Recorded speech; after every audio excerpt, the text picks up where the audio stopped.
niño al calor al materno, calor. al pecho de la madre, a la alimentación emocional y además nutritiva. Exacto, va a hacer que el niño, digamos, se desarrolle en buenas condiciones. Hay un libro, por ejemplo, de Otto Rahn que habla sobre el trauma del nacimiento. Entonces, justamente para contrarrestar ese trauma del nacimiento es que debe tener un apego con su madre en los primeros minutos de, digamos, de nacido.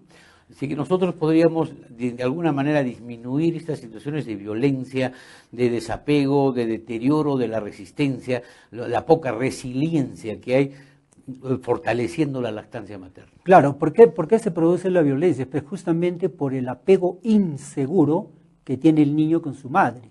O sea, carente de emociones, carente de afecto, un niño, y encima violencia, entonces el niño va a aprender esas conductas a defenderse exactamente con violencia. Lo que él puede, todo el niño puede tener ira, frustración, rabia, pero hay que explicarle el por qué y cómo manejar eso. Y podemos tener como resultados adolescentes criminales, ¿no? El caso de Pistaco, que bueno, ha tenido que pagar su condena y se ha ido del país, o de otros niños sicarios, 15 años, adolescentes de 12 años, o jovencitos, 18 años, que ya liquidan por unos centavos, ¿no? Claro, sobre todo cuando de niño, en la primera infancia, no ha recibido los cuidados, digamos, adecuados de tiempo y calidad en relación a desarrollar la emocionabilidad del niño, las emociones adecuadas y sobre todo la empatía. Es decir, el sentir lo que otra persona puede estar sintiendo cuando una persona, digamos, presenta unas conductas inadecuadas. ¿Qué es lo que está sintiendo la otra persona? Eso es lo que va a permitir que el varón, sobre todo, digamos, respete a la niña. Hay que empezar desde niños. Ahora, la empatía, pues, es la piedra miliar, la condición sine qua non para poder comunicarse, porque uno se comunica no solamente por la información, por los datos, por las emisiones que pueda recepcionar, sino porque está sabiendo que el otro le está comunicando de una manera que pueden entenderse. Hay una especie de endósmosis, de un proceso de ósmosis, digamos, ¿no? Pero bien, hemos conversado sobre lo general, ¿no? Más o menos un contexto de nuestra realidad.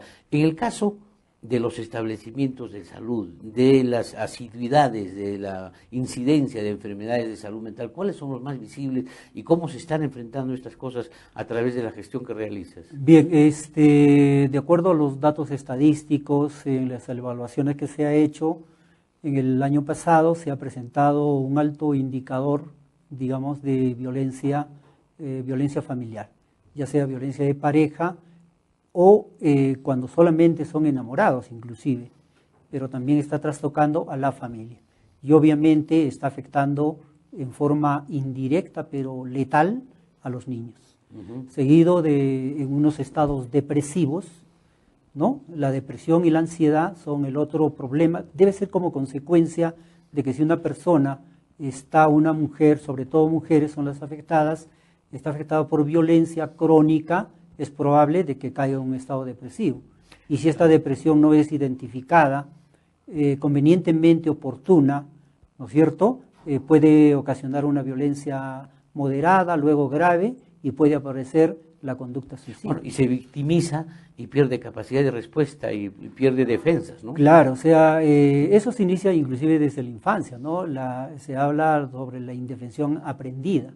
Es decir, la persona siente que no tiene la capacidad de poder resolver estos problemas. Inclusive tolera la violencia familiar. Tolera porque forma parte, es decir, lo considera como algo normal. Porque de niña vio que su mamá, cada vez que tenía agresión con su papá, ella se ponía en un rinconcito y podía no reclamar mucho.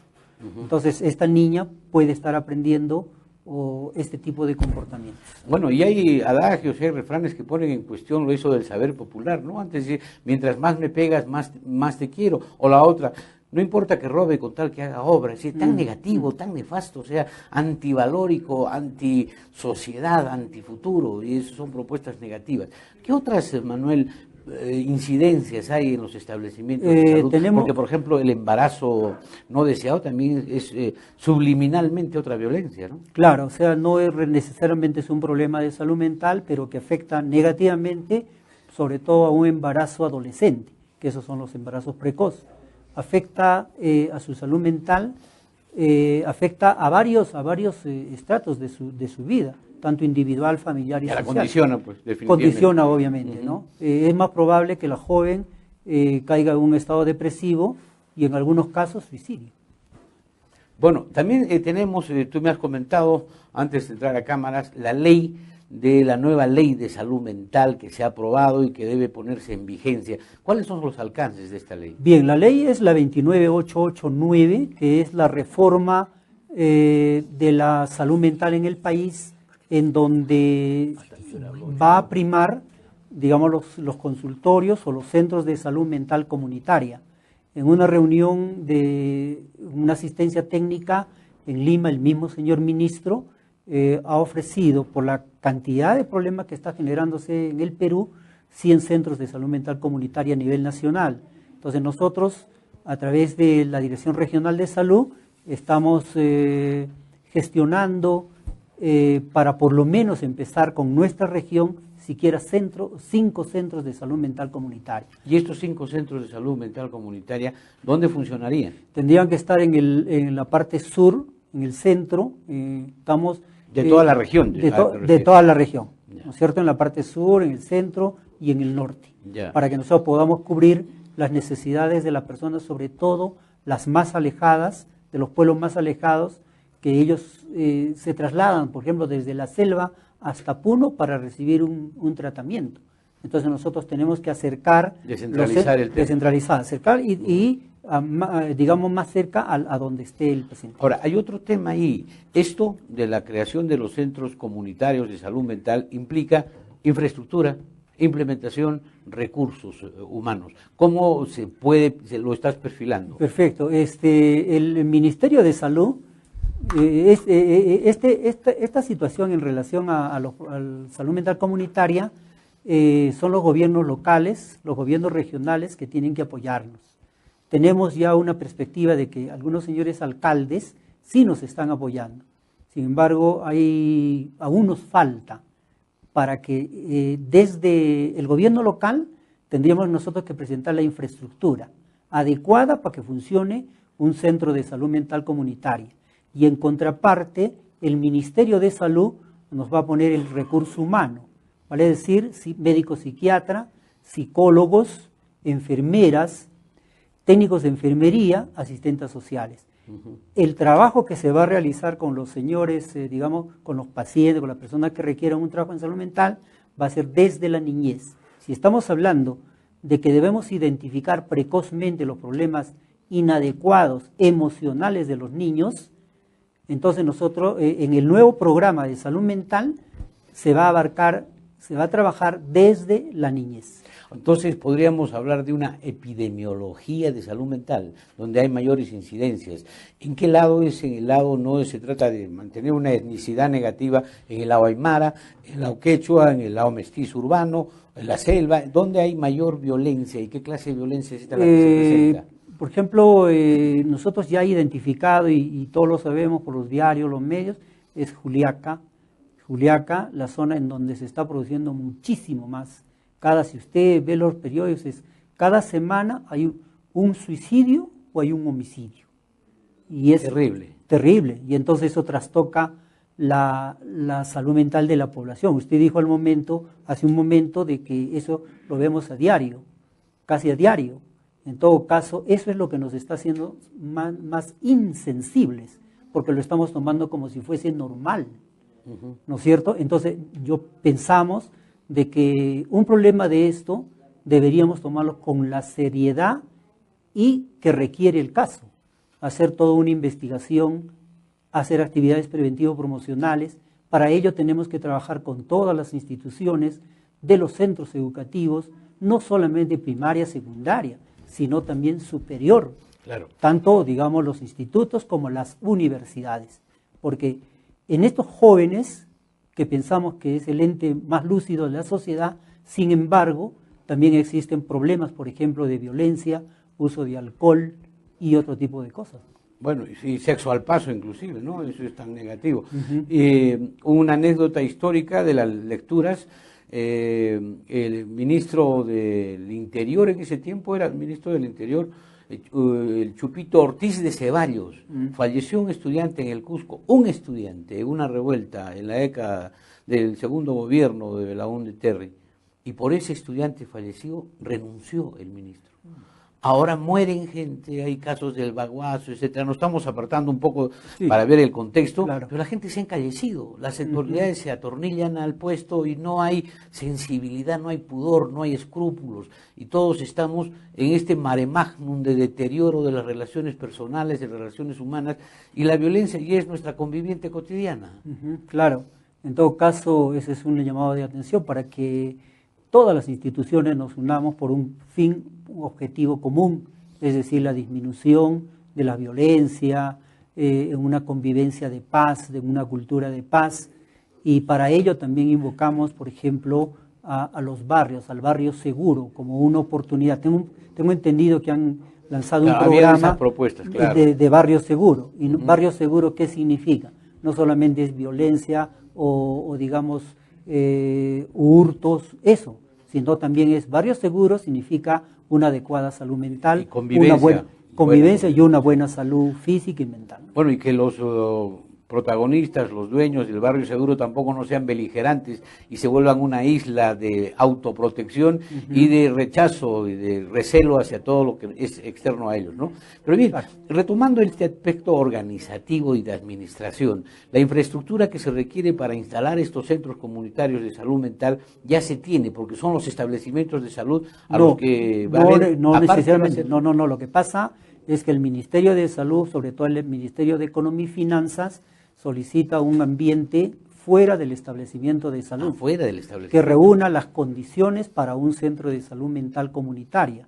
Más o menos necesitamos por lo menos de 10 a 15, digamos, consultorios, porque como le digo, va a haber 4 psicólogos, 4 enfermeras, médico psiquiatra, inclusive tecnólogo. O sea, la propuesta es muy buena porque, como le digo, va a abarcar desde la niñez, los problemas emocionales desde la niñez. Claro. Y si hubiese un espacio en donde, por ejemplo, se pueda hacer las dinámicas de grupo, las psicoterapias grupales, entonces eso va a facilitar que el Ministerio de Salud, a través del Ministerio de Economía y Finanzas, sea priorizado y sea elegido punto. Esto es de más lenta maduración, porque construir infraestructura nueva, se te va a demorar siquiera un mediano plazo. Claro, no necesariamente necesitamos una infraestructura nueva. En otras regiones, por ejemplo en Caraballo, han empezado su centro de salud mental comunitaria, digamos, con unas infraestructura que ellos mismos lo han, digamos, reforzado, lo han pintado, lo han arreglado, y poco a poco están avanzando más. Por ejemplo, en el Callao, de igual forma, si empezaron con 10 o 15 profesionales, digamos, de salud mental, ahora tienen como 30. Igualito es en Tacna.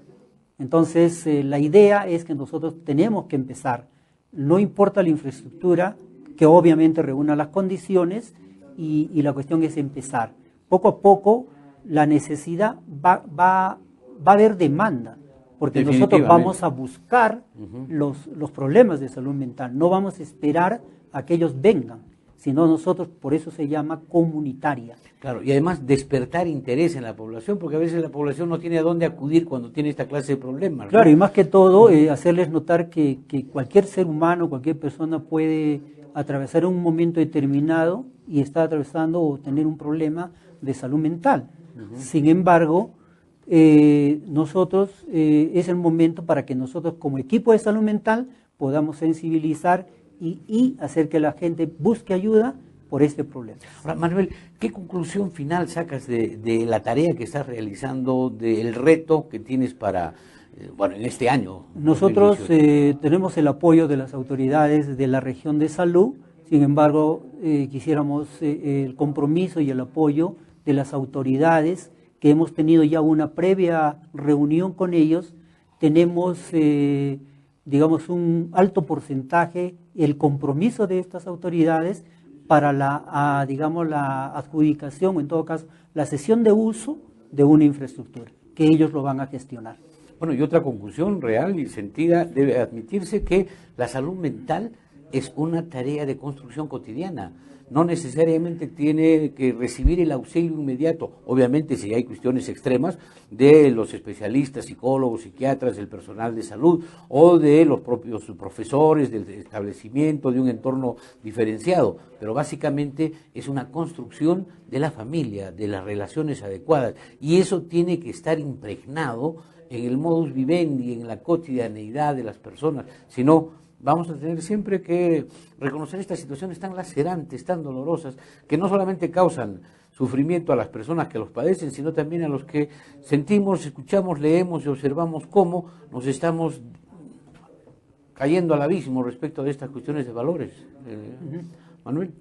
Sí, bien, y ahora un momento creo de poder fortalecer y, digamos, profundizar en temas específicos como una depresión, una esquizofrenia, o un trastorno del comportamiento, o un problema del aprendizaje, o un problema emocional generalmente de los niños. Y veremos también los temas de cuántos casos hay, casos específicos sobre cuáles las mayores incidencias, para que nuestra población se oriente y tenga sentido respecto de que la salud mental no solamente son enfermedades biológicas, de problemas y trastornos neurológicos, sino también de nuestra vida cotidiana. Bien. Gracias por la audiencia de todos ustedes, esperamos que haya sido instructiva esta conversación. Retornamos con Ventana Abierta el próximo martes. Muchas gracias por su teleaudiencia.